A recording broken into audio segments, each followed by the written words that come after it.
Let's cover business liability real quick. Visitor can get injured. A resident obviously can get injured. The staff can get injured. Property liability, professional liability, company vehicles. I do not recommend company vehicles. The minute you take them outside, you have an accident, families can come and take them. The minute they leave the house, they're on their own. We're not responsible for them. Case study. So this is when we found our home at Acacia Way. The little white car in the back used to belong to the owner. This was a bank-owned property. And lucky for us, another offer came right after ours, like 2 hours later, and the bank said, no, first come first, you get the house. You submit the contract first. It's like, okay, good deal.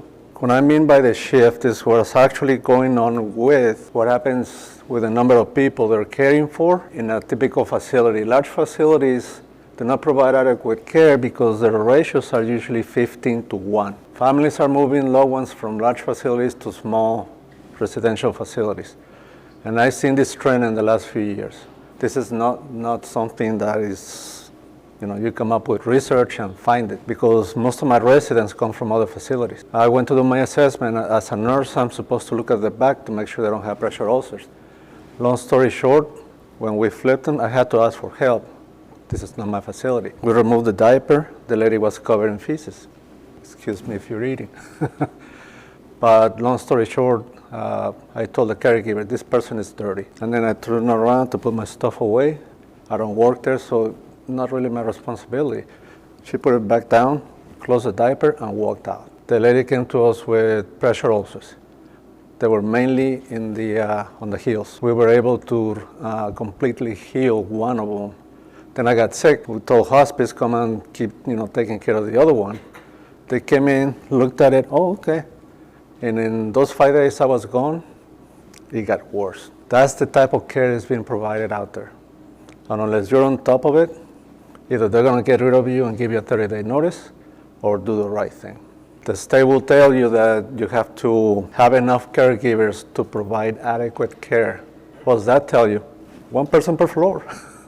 In my home, I have 2 caregivers for all the 8 residents at all times. During the week, it's 8-hour shifts. On the weekends, it's 12. And then, we're there, every day. And that's because we choose to do that. I'm a nurse, so I have to know what's going on with my patients. Tell you there's no requirement in the state of Texas. My requirement is that they care. No GED, no high school diploma. If they don't care, they're out the door. I had 2 caregivers at night. I was not there. One of them, the alarm was going off. She was sitting on a table next to that room. The other caregiver comes out and she's saying, the alarm is going off. And the lady was keeping a beat. She was like having lunch at the time, I think. And it's like, well, if he falls, he falls. And then the other thing that you need to be looking for is, especially if you're looking to put somebody in assisted living, is that a lot of the hospice companies are saying that the person has the right to fall. There's no law in this country saying that the person has the right to fall.